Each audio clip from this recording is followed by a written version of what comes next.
మన ప్రభువును రక్షకుడైన యేసుక్రీస్తు సుచరిత్ర కలిగిన శ్రేష్టమైన ప్రశస్తమైన నామములో ప్రభు సన్నిధికి చేరి వచ్చిన దేవుని బిడ్డలందరికీ నా హృదయపూర్వకమైన వందనాలు. దేవునికి స్తోత్రములు. హల్లెలూయా, హల్లెలూయా. మంచిది. గడిచిన వారములో చదువుకున్నటువంటి వాక్య భాగాన్ని మనం చూసినట్లయితే ఆయనకు కలిగినటువంటి నామాలు కదా ఏమేమిటి?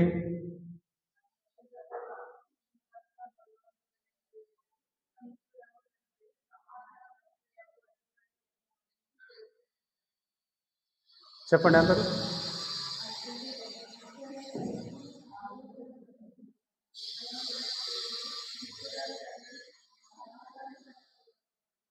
అని ఆయనకు పేరు.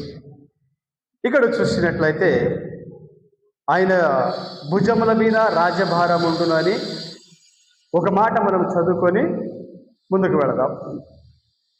మొదటి తిమోతీయులకు రాసిన పత్రిక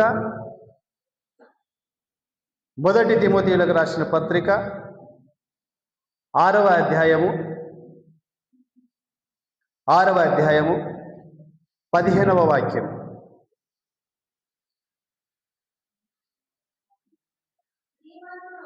శ్రీమంతుడును అద్వితీయుడునగు సర్వాధిపతి యుక్త కాలమందు ఆ ప్రత్యక్షతను కనపరుచును. ఆ సర్వాధిపతి రాజులకు రాజును ప్రభువులకు ప్రభునై ఉన్నాడు. సమీపింపరాని తేజస్సులో ఆయన మాత్రమే వసించుచు అమరత్వము గలవాడై ఉన్నాడు. మనుషులలో ఎవడును ఆయనను చూడలేదు, ఎవడును చూడలేనడు. ఆయనకు ఘనతయు శాశ్వతమైన ప్రభావమును కలిగి ఉండును గాక. ఆమేన్. చూడండి, ఇక్కడ పరిశుద్ధ లేఖనాలలో చూసినట్లయితే అద్వితీయుడు, శ్రీమంతుడు, అద్వితీయుడు, మరి సర్వాధిపతి యుక్త కాలమందు ఆ ప్రత్యక్షను కనపరచుట ఏమిటంటే కాలము సంపూర్ణమైనప్పుడు ఆయన తన కుమారుని పంపును. ఏ కాలము సంపూర్ణమవ్వాలి? కాలము సంపూర్ణమైనప్పుడు అంటే మనుషులందరూ కూడా ఇహాలోకపరమైనటువంటి పాపపు ఆలోచనల చేత, పాపపు ప్రవర్తన చేత మనుషులందరూ కూడా నశించిపోయేటటువంటి కాలము సమీపించినప్పుడు దేవుడు ఏం చేశాడంట? తన కుమారుని పంపించాడు. తన ఏకైక కుమారుడు. ఆ ఏకైక కుమారునిలో మరి ఎవరును సమీపింపరాని తేజస్సులో ఆయన ఉన్నప్పటికీ తన్ను తాను తగ్గించుకొని, రిక్తునిగా తగ్గించుకొని ఆయనే దివిని ఇడిచి భూమి మీదకి దిగి వచ్చినట్టుగా మనం చూస్తాం. నా ప్రియమైన సహోదరులారా, ఇక్కడ చూసినట్లయితే ఐదు పేర్లలో ఒకటి ఏంటంటే ఆశ్చర్యకరుడు, ఆలోచనకర్త, బలవంతుడైన దేవుడు, నిత్యుడగు తండ్రి, సమాధానకర్తయగు అధిపతి అతనికి అని పేర్లు పెట్టబడి. ఆలోచనకర్త అంటే ఏంది? ఆలోచనను అనుగ్రహిస్తాడు.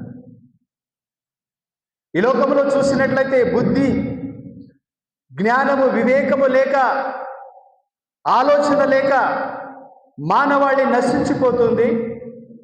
మనుషులందరూ కూడా ఆలోచన లేక తప్పటడుగు వేస్తున్నారు. దానికి మాదిరిగా ఆయన చూసినట్లయితే ఆలోచనకర్త, ఆలోచనను అనుగ్రహించే దేవుడు. ఇక్కడ చూసినట్లయితే ఆశ్చర్యకరుడు కదా. మత్తయి సువార్త 7వ అధ్యాయము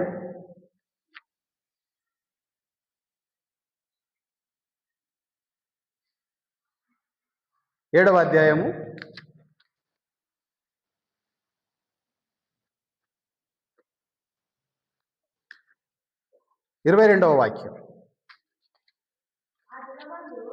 ఆ దినమందు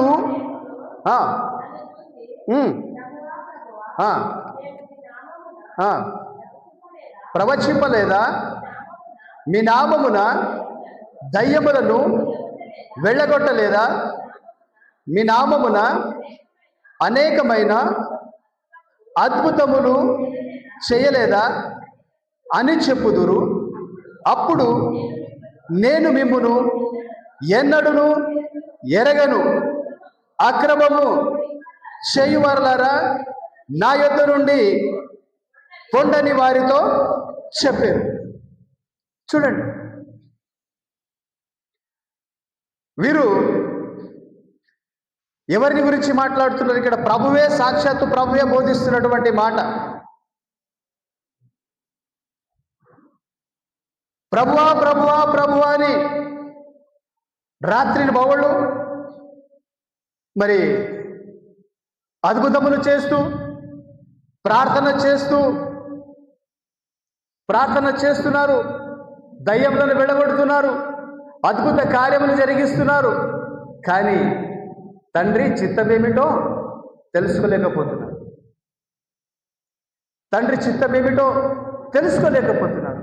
తెలుసుకోలేకపోతున్నారు అంటే వారికి వివేచన జ్ఞానము లేదా? ఉందా లేదా? ఉండాలా లేదా? ఉండాలి కదా. ప్రభువు తెలియపరుస్తుంటున్నారు, నన్ను వెంబడించినటువంటి వారు చీకటిలో నడవక వెలుగును వెంబడించిన వారు అవుతారు. చీకటిలో నడిచిన వాడు మాత్రము త్రొట్టిల్లి పడిపోతాడు కదా. వెలుగులో నడిచినటువంటి వాడు జాగ్రత్తగా నడుచు. అయితే ఆయన వచ్చాడు తండ్రి చిత్తమును నెరవేర్చుటకు. ప్రభు వచ్చాడు తండ్రి చిత్తమును నెరవేర్చుటకు వచ్చాడు. మరి మనము ఆయనను వెంబడించు వారమై ఉండాలి. అయితే ఇక్కడ ఏమంటున్నారంటే, ఆ దినమందు అనేకులు నన్ను చూసి ప్రభువా ప్రభువా మేము మీ నామమును ప్రవచింపలేదా? సేవకుల విషయంలో కూడా మాట్లాడుతున్నాం. మేము మీ వాక్యమును ప్రకటించలేదా? అద్భుత కార్యములు చేయలేదా? దయ్యములను వెళ్ళగొట్టలేదా? కానీ ఇవన్నీ కూడా చేసినను తండ్రి చిత్తమేమిటో గ్రహించాడు. ఆయన ఎందుకు వచ్చాడు ఈ లోకంలోనికి? ఎందుకు వచ్చాడు ఆయన? పాపులను వెదికి రక్షించుటకు, ఇంకా సత్యమును గూర్చి సాక్ష్యమిచ్చుటకు వచ్చాడు. మనుషులందరేమో శారీరక సంబంధమైనటువంటి స్వస్థత కొరకు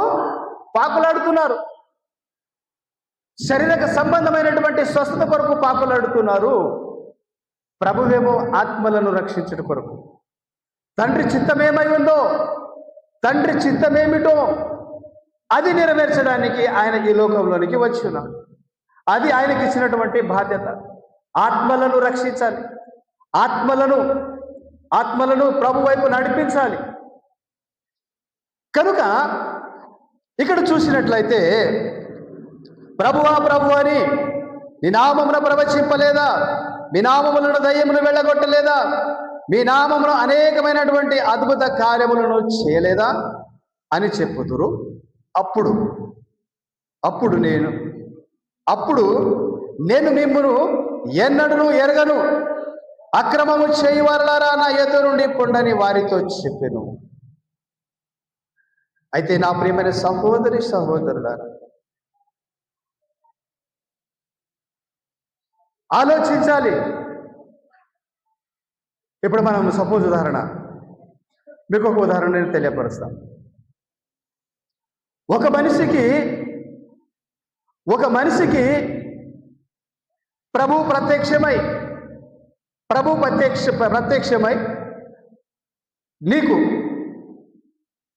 నీకు ఒక 5 రోజుల ఆయుస్సును పెంచుతున్నాను, నువ్వు ఈరోజు మరణం అవ్వవలసి ఉంది, కానీ నేను నీకు 5 రోజుల ఆయుస్సును పెంచుతున్నానని ప్రభు తెలియపరిచాడు అనుకోండి. తెలియపరిచాడు. అయితే ఆ తెలియపరచబడినటువంటి ప్రభు మాటను బట్టి నువ్వు ఏ విధముగా నడుచుకుంటావు? 2 కూడికలు జరుగుతాయి. ఇక్కడనేమో సంపూర్ణమైన స్వస్థత కూడికలు, ఇక్కడ సంపూర్ణ ఆత్మల రక్షణ కొరకు ప్రార్థన అని 2 సువార్తలు, 2 ఉజ్జీవ సభలు జరుగుతున్నాయి. ఆ 2 ఉజ్జీవ సభలో మనం ఏ సభలో చేరుతాం? ఏ సభలో చేరుతాం కదా? అర్థమవుతుందన్నమాట. ఇక్కడేమో స్వస్థత కూడికలు, ఇక్కడేమో రక్షణ సువార్త కూడికలు. ఆత్మలను రక్షించుటకు రక్షణ సువార్త కూడికలు ఇక్కడున్నాయి, స్వస్థత కూడికలు ఇక్కడున్నాయి. రెండింటిలో ఏది ఎంచుకుంటారు కదా? బ్రతికే 5 రోజుల కోసము ఈ శరీరానికి స్వస్థత కావాలా, లేకపోతే ప్రభువునందు నిత్యం ఉండుటకు ఆత్మల రక్షణ కొరకు, ఆత్మను రక్షించకొరకు ప్రయాసపడదామా? దేనికోసం ప్రయాసపడదాం? ఉన్నది 5 రోజులే కనుక ఆలోచించవలసినటువంటి సమయం. అయితే నా ప్రియమైన సహోదరి సహోదరుడా, ఈ వాక్యము చూసినట్లయితే మనకి ఎక్కడంటే హిజ్కియా విషయంలో మనం చూస్తాం కదా. అని చనిపోయే స్థితిలో ఉన్నప్పుడు గోడ వైపు ముఖము తిప్పి కన్నీరు కారుస్తూ ప్రార్థన చేసినప్పుడు ఆయనకు 15 సంవత్సరములు ఆయుస్సు పొడిగించాడు. అప్పుడు దీపము ఉండగానే నీ ఇల్లును చక్కబెట్టుకోమని ప్రభువే వాక్యం ద్వారా, ప్రవక్త ద్వారా తెలియపరిచాడు.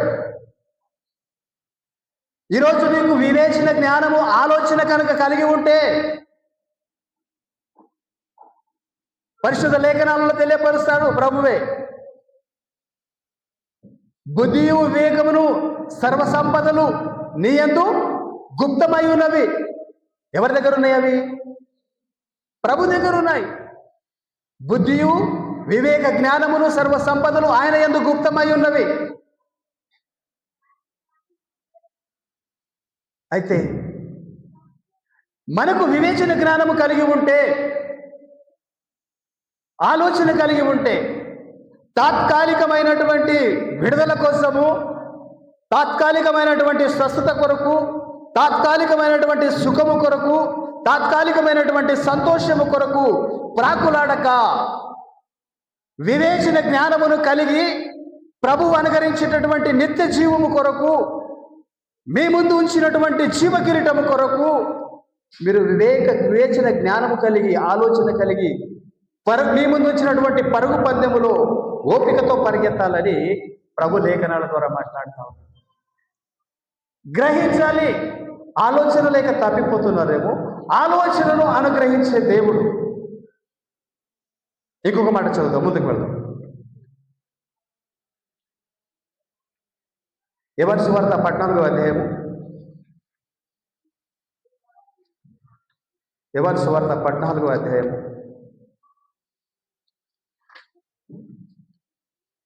26వ వాక్యం. 14:26.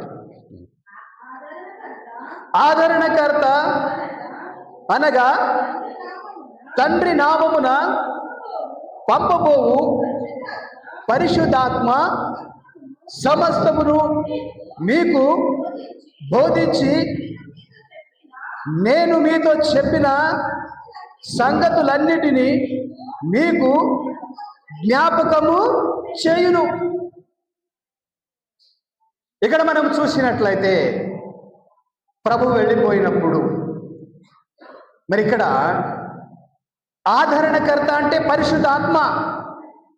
పరిశుద్ధాత్మ అనగా తండ్రి నా నామమున పంపబోవు పరిశుద్ధాత్మ సమస్తము మీకు బోధించి నేను మీతో చెప్పిన సంగతులన్నిటిని మీకు జ్ఞాపకము చేయను. ఈరోజు ఎన్నోసార్లు ఎంతోమంది సేవకుల ద్వారా ప్రభువా ప్రభువా ప్రభు అని పిలుచు ప్రతివాడు పరలోక రాజ్యములో చేరలేడు. ఈ వాక్యం ఎన్నిసార్లు చదివాను. ఇప్పుడు ఏమంటాడంటే పదే పదే మీకు ఎందుకు జ్ఞాపకము చేస్తున్నాడు పరిశుద్ధాత్మ? పదే మీకు సంఘములో ఎందుకు బోధించబడుతుంది? అర్థమవుతుందా? అయితే నా ప్రియమైన సహోదరి సహోదరుడా, ఒకడు యెరూషలేమును విడిచి యెరికోకు ప్రయాణమయ్యాడు కదా. యెరికోకు ప్రయాణమైనప్పుడు దారి మధ్యలో దొంగల చేతికి దొరికాడు. వస్త్రములు దోచుకున్నారు. వాతనిని పెద్ద గాయములతో కొన ప్రాణముతో విడిచిపెట్టాడు. ఇది ఒక ఆత్మీయుడు, ఒక ఆత్మ ఏం చేశాడంట? పరిశుద్ధమైనటువంటి పట్టణమైనటువంటి యెరూషలేము అంటే విశ్వాస జీవితమును విడిచిపెట్టి, పరిశుద్ధతను విడిచిపెట్టి పాపము వైపు పరుగులెత్తాడు. పాపము వైపు పరుగులెత్తుతున్నప్పుడు దారి మధ్యలోనే అపవాది చేత శోధించబడ్డాడు, పట్టుబడ్డాడు. తన వస్త్రములు అంటే ఏమిటి? ఆ వస్త్రములు, తన పై వస్త్రములు ఏవి? దేవుడు వారికి ఆయనకి ఇచ్చిన రక్షణ వస్త్రములను దొంగిలించబడ్డాయి. వస్త్రహీనుడిగా మిగిలిపోయాడు. మరి పాపములో బ్రతకడానికి బయలుదేరినప్పుడు అపవాది నిన్ను ఉట్టిగా వదిలిపెడతాడా? నిన్ను పూర్తిగా అంటే నీ మానము అంటే నీ యొక్క నువ్వు సిగ్గుపడే రీతిగా నిన్ను చేసి వదిలిపెట్టేస్తాడు. ఆ రీతిగా వెళ్ళినప్పుడు ఒక యూదుడు వచ్చాడు, లేవీయుడు వచ్చాడు, సమరయుడు వచ్చాడు. సమరయుడు వచ్చి ఏం చేశాడు? అతనికి ద్రాక్షరసం ఇచ్చి రొట్టెను ఇచ్చి తన గాయములను కట్టి ఒక పూటకుళ్ళ వారి యొద్దకు అతనిని తీసుకుని వెళ్ళి అతనికి అప్పగించెను.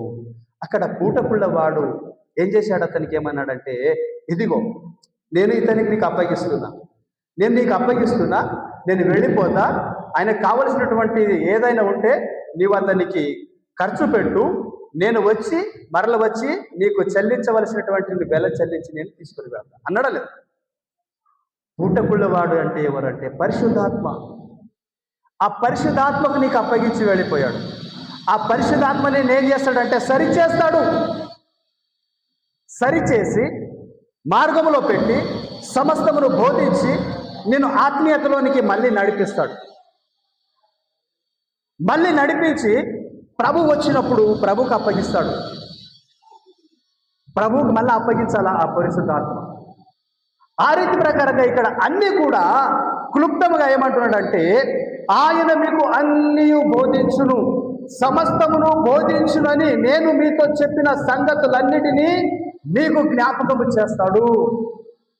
చదివిన బైబిలే ఎన్నిసార్లు చదవాలని మీరు అనుకుంటున్నారు, కానీ చదివినప్పుడల్లా ప్రభువు మీతో కొత్తగా మాట్లాడతాడు. హల్లెలూయా! మాట్లాడతాడు.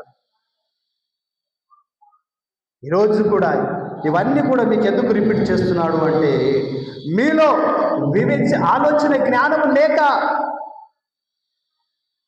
ఆలోచనకర్త అయినటువంటి ప్రభువుని కలిగి మీరు ఉండక తప్పిపోతున్నారేమో. ఆ విషయంలోనే ఈరోజు మీతో మాట్లాడుతూ ఉన్నాడు. కనుక నా ప్రియమైన సహోదరి సహోదరులారా, పరిశుద్ధాత్మ యొక్క ఆలోచనకు, దేవుని యొక్క మాటలకు మీరు విలువ ఇచ్చినట్లయితే మీరు ఎలా ఉంటారంట? బండ మీద కట్టిన ఇంటిని పోలి ఉంటారు. బుద్ధిమంతుని పోలి ఉంటారు కదా. ఏమంటున్నాడు అక్కడ? కాబట్టి ఈ నా మాటలు విని ఎక్కడ మత్తయి సువార్తలో. కాబట్టి ఈ నా మాటలు వినినవాడు తన ఇల్లును బండ మీద కట్టుకొనిన బుద్ధిమంతుని పోలి ఉన్నాడు. 7వ అధ్యాయం. కాబట్టి నా మాటలు విని వాటి చొప్పున చేయు ప్రతివాడును బండ మీద తన ఇల్లు కట్టుకొనిన బుద్ధిమంతుని పోలి ఉన్నాడు. ఆలోచన లేనివాడు ఎవరండి? ఆలోచన లేనివాడు బుద్ధిశూన్యుడు, ఆలోచన లేనివాడు. కానీ ఇక్కడ పరిశుద్ధ లేఖనాలు తెలియపరుస్తుంది, ఎవరైతే నా మాటలు విని, అంటే నా మాటలు కాదండి, ప్రభు మాటలు, దేవుని మాటలు విని వాటి చొప్పున చేయు ప్రతివాడు బుద్ధిమంతుని పోలి ఉన్నాడని పరిశుద్ధ లేఖనాల ద్వారా తెలియపరుస్తున్నాడు. ముంగడికి వెళదాం. ఇంకొక మాట, మరి సమయం ఎక్కువైతుంది.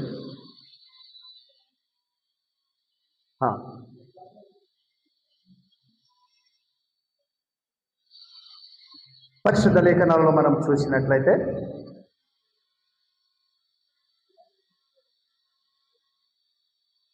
యోహాను సువార్త 1వ అధ్యాయము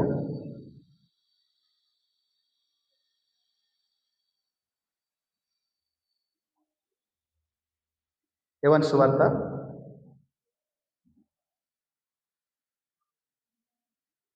అధ్యాయము మీకు తెలిసినటువంటి వాక్యమే.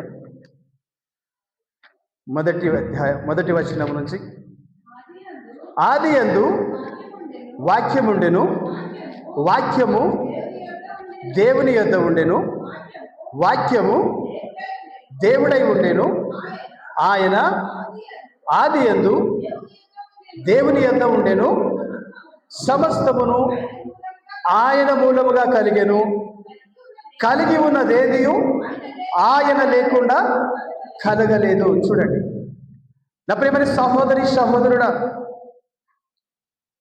ఇక్కడ చూసినట్లయితే ఈయన బలవంతుడైన దేవుడు. మనం ఏదైనా చేయాలి అంటే ప్రయాసపడాలి. కనుక ఇక్కడ ఏమంటున్నాడంటే, సమస్తమును ఆయన మూలముగా కలిగెను, కలిగి ఉన్నది ఏది ఆయన లేకుండా కలగలేదు, ఆయనలో జీవముండెను, ఆ జీవము మనుషులకు వెలుగై ఉన్నది. కనుక ఆ వెలుగు చీకటిలో ప్రకాశించుచున్నది, కానీ చీకటి దానిని గ్రహింపగా ఉండేది. చూడండి, ప్రపంచమంతా, భూలోకమంతయు దేవుని మహిమతో నిండి ఉన్నది. ఆ మహిమను గ్రహించలేకపోతున్నారు. అయితే ఆయనలో జీవం ఉన్నది, ఆ జీవము మనుషులకు వెలుగై ఉన్నది. వెలుగు చీకటిలో ప్రకాశించుచున్నది. చీకటి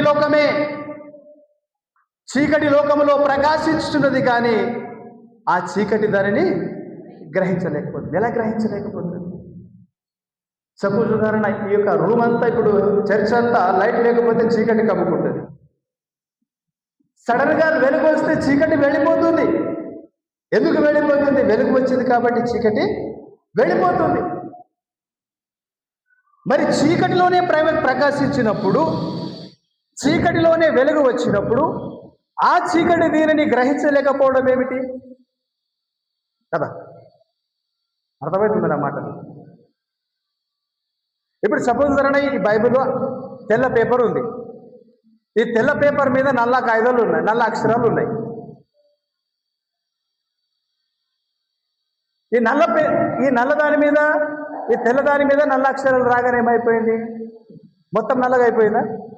కాలేదు, తెల్లగుంది, నలుపు అక్షరాలు కనిపిస్తున్నాయి. అయితే వెలుగు వచ్చింది, చీకటి వెళ్ళిపోతుంది. కానీ చీకటిలోనే వెలుగు ప్రకాశిస్తున్నప్పుడు ఆ చీకటి ఏం చేస్తుందంట? వెలుగుకు అసలు గ్రహించడం లేదంట, ఆకర్షించడం లేదు. వెలుగుని గ్రహించలేకపోతుంది. మరి ఎట్లా కదా? చీకటి అయినటువంటి మనుషుల యొక్క స్వభావము, గుణ లక్షణాలు ఇంకా పరిశుద్ధ లేఖనాల్లో తెలియపరచాలంటే దేవుని వాక్యము విన్నమట్టుకు వింటారంట. అదేంటంటే ముళ్ళ పొదలో పడినటువంటి దేవుని కొన్ని మాటలు. విత్తవాడు విత్తనాలు విత్తుతుంటే కొన్ని విత్తనాలు ముళ్ళ పొదలో పడ్డాయి, అవి పెరిగాయి, వాటిని అణిచివేస్తాయి. వినబట్టుకు వింటారు కానీ దాన్ని గ్రహించి అనుసరించలేరు అన్నమాట. అలాగనే దేవుని వాక్యము వెలుగు నీకు ప్రకాశించింది, గ్రహించగలుగుతావు. బలవంతుడైన దేవుడే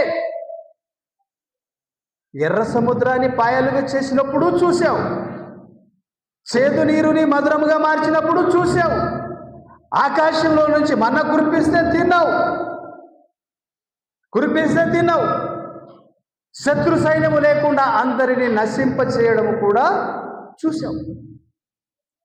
చూసిన కూడా ఏమంటున్నారు? ఇంకా సడుగుకుంటున్నారు.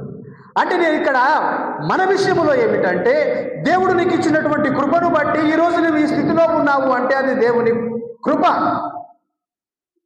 స్థితిని మరుస్తున్నావు.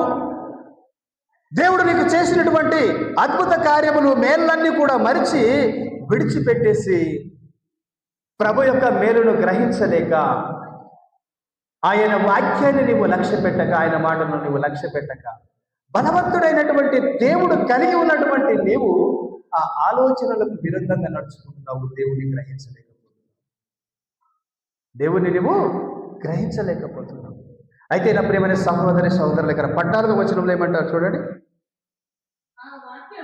ఆ వాక్యము శరీరధారి అయి కృపా సత్య సంపూర్ణుడుగా మన మధ్య నివాసించెను, తండ్రి వలన కలిగిన అద్వితీయ కుమారుని మహిమ వలె మనము ఆయన మహిమను కనుగొంటిమి.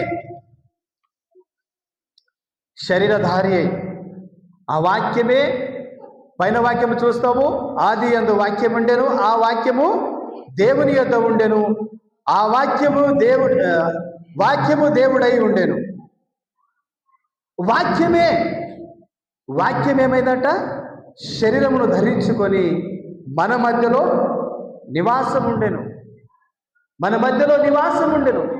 కానీ మన మధ్యలో నివాసం ఉన్నటువంటి ఆ ప్రభువుని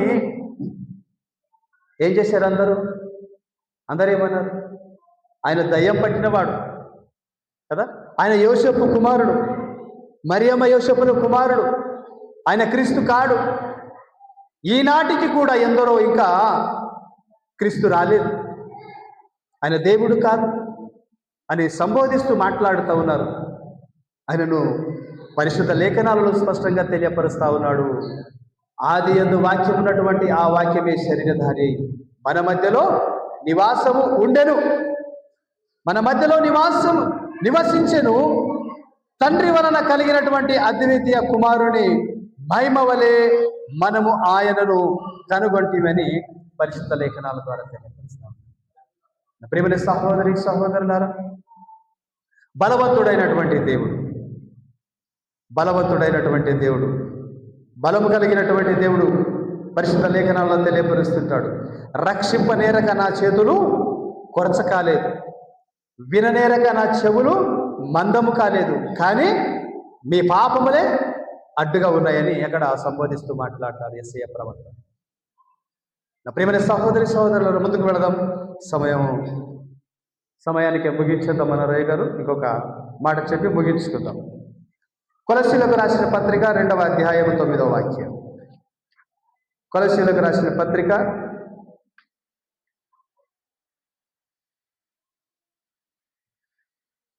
2వ అధ్యాయము, కొలస్సీలకు రాసిన పత్రిక 2వ అధ్యాయము 9వ వాక్యం చదవండి. ఎలా అనగా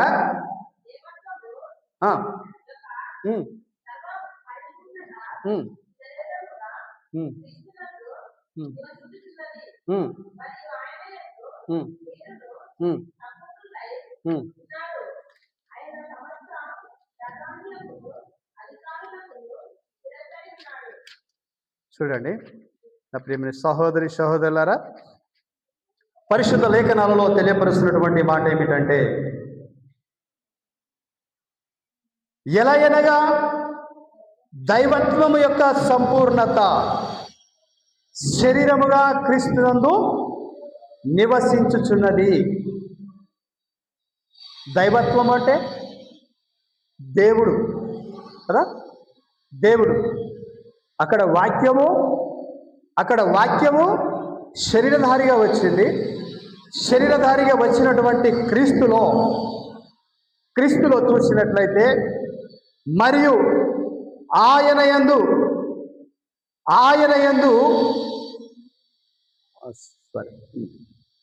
ఎలా అనగా దైవత్వము యొక్క సర్వ పరిపూర్ణత,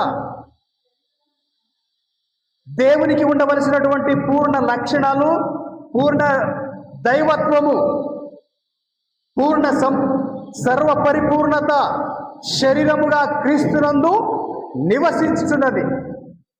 ఆయనలో సకలమైనటువంటి విధమైనటువంటి దైవత్వ లక్షణాలు ఆయన కలిగి ఉన్నాడని తెలియపరుస్తూ మళ్ళీ ఇంకేమంటున్నాడు ఇక్కడ, మరియు ఆయన యందు మీరు సంపూర్ణులై ఉన్నారు. ఆయన సమస్త ప్రధానులను అధికారులకును శిరస్సై ఉన్నాడు. ఆయనలో దైవత్వమే కాదు, అధికారముతో కూడినటువంటి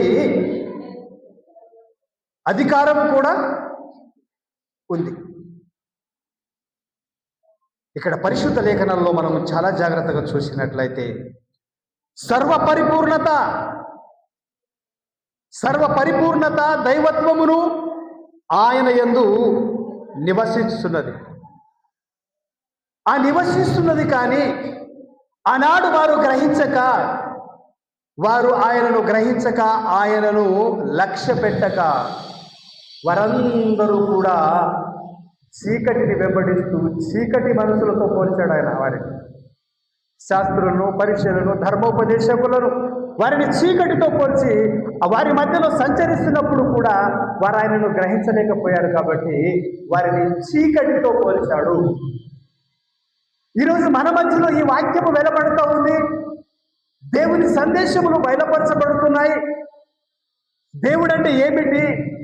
సమస్త సర్వ పరిపూర్ణత దైవత్వములు ఆయనలో నివసిస్తున్నది.